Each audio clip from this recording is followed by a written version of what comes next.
masamang pag-unlad kung hindi nakakasira ng kalikasan.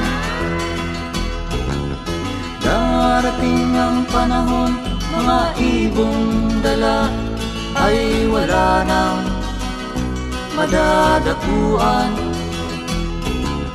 Masdan mo ang mga punong dati ay kay tatag, ngayon'y namamatay dahil sa ating kalokohan. Lahat ng bagay na narito sa lupa, biyayang galing sa Diyos kahit nung ika'y wala pa. Ingatan natin at huwag nang sirain pa, pagkat pag kanyang linawi tayo'y mawawala na.